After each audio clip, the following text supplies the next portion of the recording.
Queria convidá-los a abrirem suas Bíblias em Filipenses capítulo 4.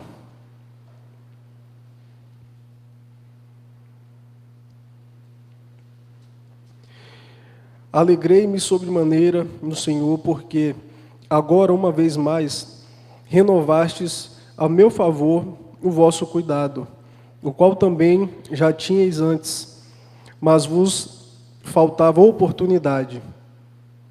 Digo isto não por causa da pobreza, porque aprendi a viver contente em toda e qualquer situação, tanto sei estar humilhado, como também ser honrado. De tudo, em todas as circunstâncias já tenho experiência, tanto de fartura como de fome, assim de abundância como de escassez. Tudo posso naquele que me fortalece. Todavia, fizestes bem, associando-vos na minha tribulação, e sabeis também vós, ó Filipenses, que no início do Evangelho, quando parti da Macedônia, nenhuma igreja se associou comigo no tocante a dar e receber, senão unicamente vós outros. Porque até para Tessalônica mandastes não somente uma vez, mas duas, o bastante para as minhas necessidades. Não que eu procure o donativo, mas o que realmente me interessa é o fruto que aumente o vosso crédito. Recebi tudo e tenho abundância. Estou suprido, desde que Epafrodito me passou às mãos o que me veio de vossa parte como aroma suave, como sacrifício aceitável e aprazível a Deus. E o Deus, segundo a sua riqueza em glória, há de suprir em Cristo Jesus cada um de vossas necessidades. Ora, a nosso Deus e Pai seja a glória pelos séculos dos séculos. Amém. Irmãos, a igreja na cidade de Filipos, ela foi fundada, Paulo começou um trabalho evangelístico ali durante a sua segunda viagem missionária, e é conhecida como a primeira igreja da Europa, a igreja da cidade de Filipos. E Paulo tinha uma ligação muito forte com aqueles irmãos, eles mantinham contato. Paulo passou por muitas lutas naquela cidade, e ele continuava, mesmo em prisão. A carta aos Filipenses faz parte das cartas da prisão, né? Cartas que foram escritas em circunstância em que Paulo estava preso.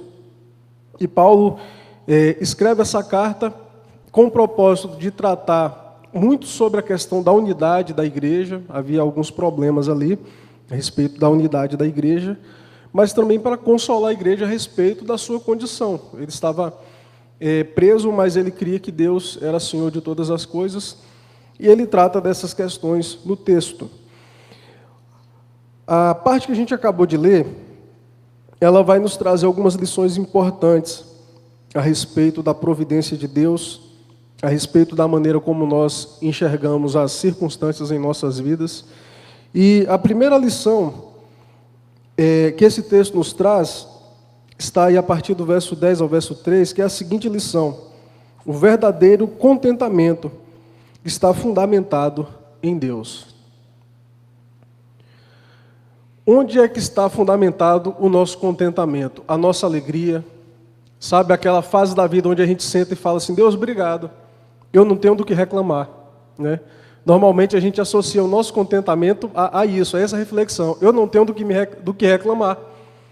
E às vezes a gente reclama porque está um tédio a vida. A vida está sem emoção, né? Não tem do que reclamar, está tudo certo, está tudo bem. Mas de onde que vem o nosso contentamento? Você já parou para pensar nisso? De onde vem o teu contentamento? Verso 10, Paulo começa falando isso.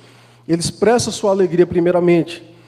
Alegrei-me sobremaneira no Senhor, porque agora, uma vez mais, renovastes a meu favor o vosso cuidado, o qual também já tinhas antes, mas vos faltava oportunidade. O que é que Paulo está dizendo? Eu estou muito feliz, porque vocês já demonstraram zelo e carinho por mim, muito amor por mim. E vocês só não fizeram isso novamente depois porque faltou oportunidade, porque se tivesse, vocês teriam feito. Então, Paulo está agradecendo a igreja pela maneira generosa como era tratado por eles. E o verso 11: digo isso não por causa da pobreza, porque aprendi a viver contente em toda e qualquer situação. Então, Paulo faz algo aqui que eu acho interessante. Paulo fala assim: eu estou muito feliz por receber essa oferta de vocês. E essa era a alegria de Paulo. Paulo escreve essa carta, inclusive, para agradecer, a priori, a oferta que ele recebeu. E Paulo fala o seguinte: e minha felicidade não é pela pobreza. Eu estou escrevendo essa carta feliz não porque vocês me deram uma oferta e agora eu estou podendo resolver os meus problemas. Não é por causa disso. Sabe por quê? Porque eu aprendi a viver contente em toda e qualquer situação. Ou seja, receber essa oferta de vocês não me deixa mais feliz ou menos feliz em relação à situação que eu vivo, porque eu aprendi a viver em toda e qualquer situação. E sabe o que eu acho interessante? Paulo, ele não diz porque eu sei viver em toda e qualquer situação. Ele fala o quê? Eu aprendi. Ou seja, queridos, se Paulo aprendeu, teve um tempo que Paulo não sabia viver em qualquer situação. O apóstolo Paulo, que é referência para nós, ele já teve dificuldade. E ele começa a citar quais os tipos de dificuldade que ele aprendeu. Ele fala aqui o verso 12: tanto sei estar humilhado, como também ser honrado. De tudo em que todas as circunstâncias já tenho experiência, tanto de fartura como de fome, assim de abundância como de escassez. Ou seja, eu já passei por todas as fases da vida. E por passar por essas fases da vida, eu aprendi a viver satisfeito, eu aprendi a viver contente em toda e qualquer situação. O que eu acho interessante, o que me chama a atenção é que é engraçado como uma condição ela pode afetar alguém e a outra pessoa não abalar nem um pouco. Existem pessoas que não se abalam nem um pouco se estiverem mal financeiramente. Não se abalam. Tem gente que, pelo contrário, a fé parece que é redobrada, é reforçada no momento de escassez. Você não vê ela murmurar, você não vê ela queixar, mas ela permanece firme em Deus, buscando, pagando as contas ali apertadas no final do mês. Mas tem gente que é o contrário. Quer dizer, a situação contrária o afeta. Quando essa pessoa está bem, que o dinheiro começa a sobrar, que ele começa a poder viajar, que ele começa a fazer algumas coisas que ele não se dava o luxo de fazer, o coração começa a mudar. Não sei se você conhece gente assim, não é que o sermão é para outro, não, é para nós, mas talvez você conheça gente que quando as coisas estão dando certo, se afastam de Deus. Parece que a dependência vai se desgastando. Então, se tudo está nas minhas mãos, tudo está ao meu alcance, e as pessoas começam a afastar de Deus. E tem gente que é o contrário, tem gente que só consegue estar feliz e bem com Deus quando tudo está dando certo. Existem pessoas que não se afetam em relação à área financeira. Ele pode estar rico, pode estar pobre, ele está firme em Deus. Mas o namorado vai e termina. Pronto.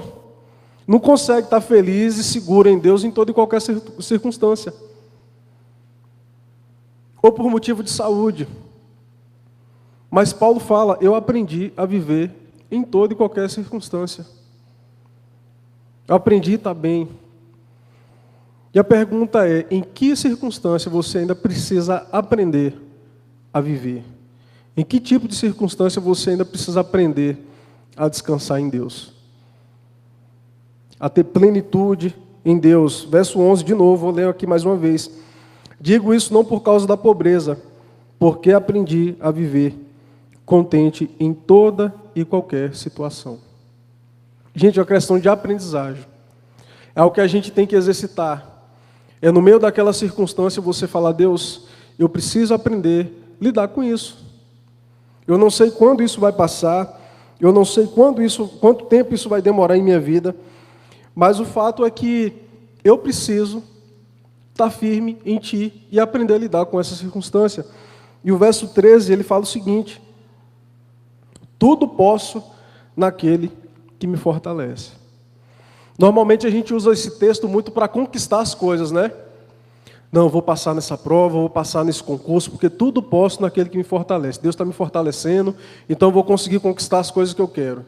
Não, esse mês, se Deus quiser, eu pago, né, minhas dívidas, porque tudo posso naquele que me fortalece. Só que você está vendo que esse tudo posso me fortalece é um poder não para conquistar, mas para suportar. Ou seja, aquele que me fortalece me dá condição de sobreviver e de me manter firme em qualquer situação. Por isso que o verdadeiro contentamento está fundamentado em Deus. Porque é Deus quem nos ensina.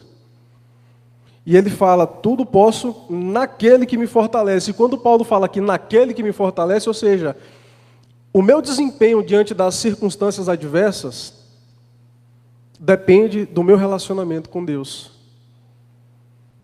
E é interessante, queridos, quando a gente está bem com Deus, né, João? Quando a gente está firme buscando. Pai, pode chover canivete, tufão passar na vida, parece que a gente está ali igual uma rocha. A gente não sai do lugar, a gente está firme. Porque o nosso relacionamento com Deus nos dá sobriedade para resistir a momentos bons e aos momentos ruins. Momentos de choro, momentos de muita alegria. Alguns esquecem de Deus no meio do choro. Outros esquecem de Deus no meio da alegria. Mas o fato que só um relacionamento profundo com Deus nos dá sobriedade para poder administrar esse tipo de circunstância. Amém? Segundo lugar, a segunda lição que Paulo nos ensina aqui é que nossa generosidade é um culto agradável a Deus. Essa é uma das lições que a gente precisa aprender. Que a nossa generosidade é um culto agradável a Deus. Verso 14, olha o que Paulo fala. Todavia fizestes bem, associando-vos à minha tribulação. Ou seja, vocês estão participando da minha tribulação, né, mandando oferta. É igual o pai participa do estudo dos filhos, não estudando, né, mas pagando, bancando, investindo. Então ele está participando da vida do filho nesse sentido. E sabeis também, vós, ó Filipenses, que no início do Evangelho, quando parti da Macedônia, nenhuma igreja se associou comigo no tocante a dar e receber, senão unicamente vós. Porque até para Tessalônica mandastes não somente uma vez, mas duas, o bastante para as minhas necessidades. Então Paulo começa a lembrar aqui, como vocês estão sendo generosos comigo, mas isso é histórico. Aquela igreja era marcada por ser uma igreja generosa. E não era a igreja mais rica que havia por ali, naquele período. Mas eles eram participativos. Eles eram pessoas que se envolviam com as demandas de Paulo. E Paulo fala aqui a partir do verso 18, olha só o que ele diz. Recebi tudo e tenho abundância. Estou suprido. Desde que Epafrodito me passou às mãos o que me veio à vossa parte, como aroma suave, como sacrifício aceitável e aprazível a Deus. O que Paulo está dizendo aqui é que o que vocês estão fazendo, a oferta que vocês estão me entregando, isso está subindo aos céus como louvor, como culto e como adoração. Vamos ler um texto para a gente poder reforçar esse argumento. Atos, capítulo 10, verso 30 e 31. Atos 10, verso 30 e 31. Quando o apóstolo Pedro ele é direcionado por Deus a se encontrar com Cornélio. E olha só o que Cornélio fala aqui, relatando o que aconteceu com ele.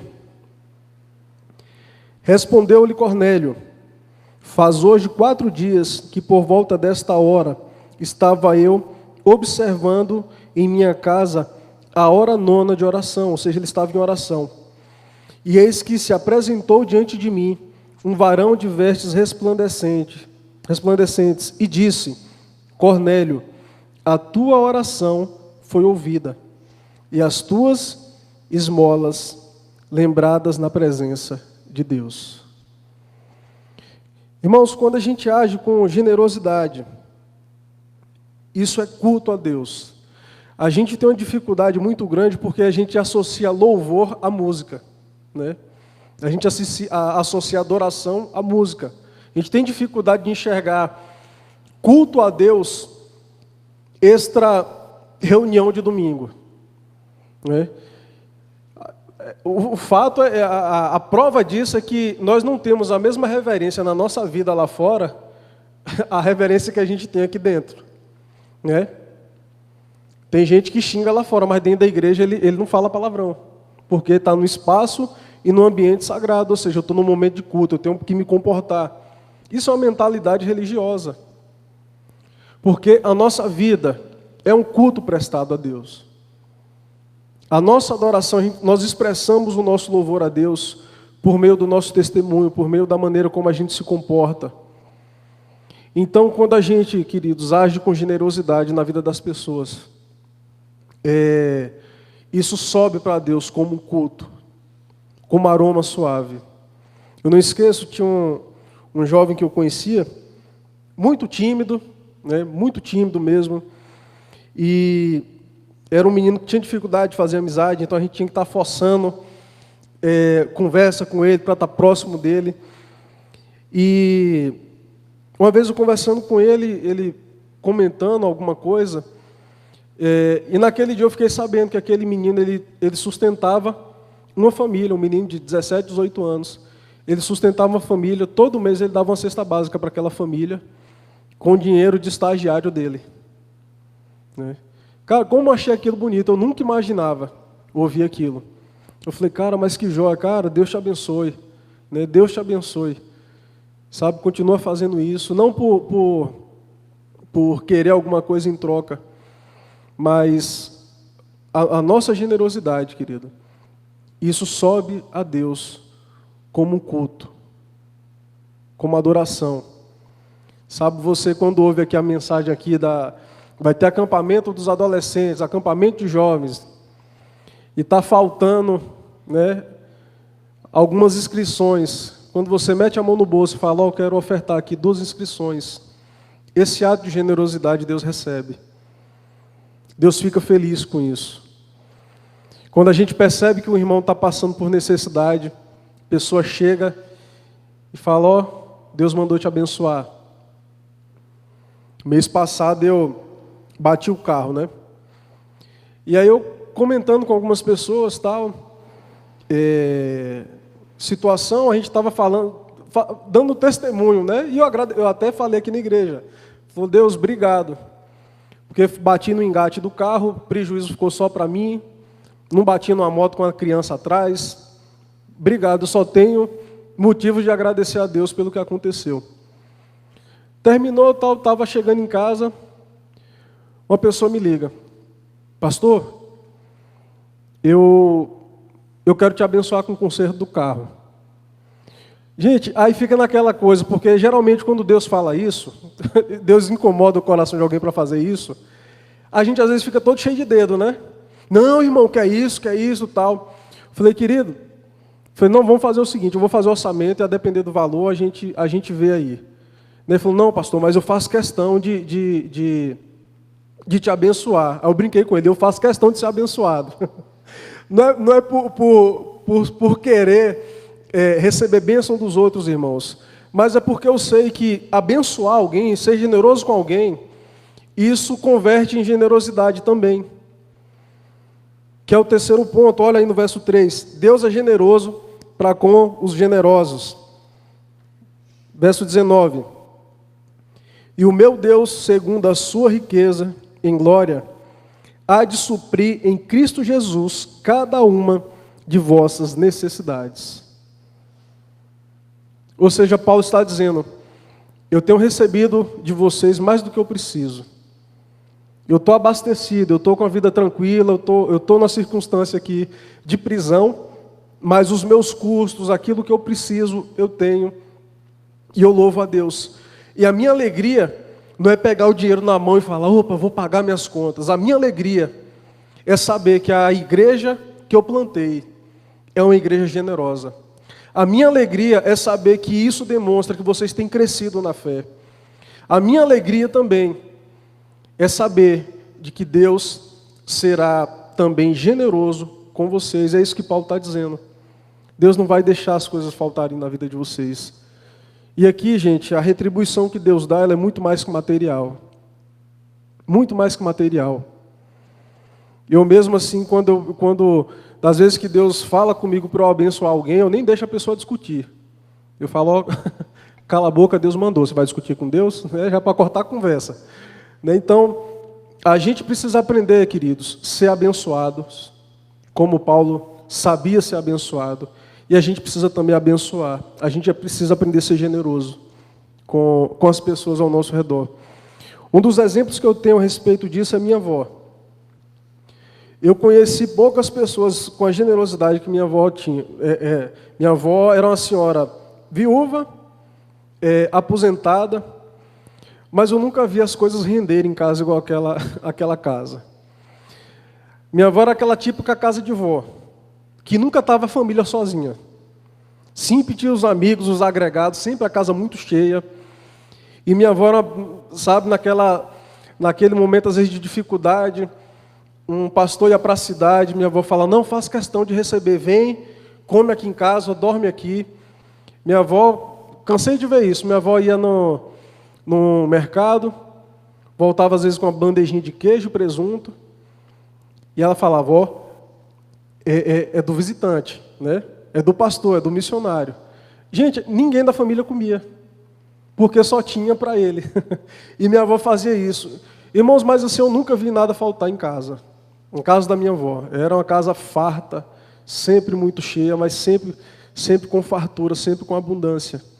Eu fico impressionado com as atitudes da minha avó. De sexta para sábado, ela colocava umas garrafas de água no congelador, que era para os garis. Os garis trabalhavam a tarde toda, varrendo. A casa da minha avó era na praça, né? E na praça, onde essas feiras de interior, que é na praça mesmo ali, né? E eles vinham varrendo, e a metade do caminho era na frente da casa da minha avó. E quando dava por volta de 4 horas da tarde, minha avó colocava as garrafas de água, né, geladas, os copos, e os netos eram proibidos de pegar aquela água, dava briga. A gente ia pegar, epa, não pode não. A água é dos garis, pega dessa aqui. Falou, avó, a água está quente, não quero saber, bebe dessa. A dos garis, essa aqui ninguém mexe. Todo final de ano ela fazia o Natal dos garis. Tirava do bolso dela, aí os filhos acabavam ajudando também. E no dia que minha avó faleceu, eu nunca vi tanto choro daqueles garis. De gratidão, de generosidade. E minha avó ensinou isso para a gente. E, queridos, ser generoso não te torna pobre.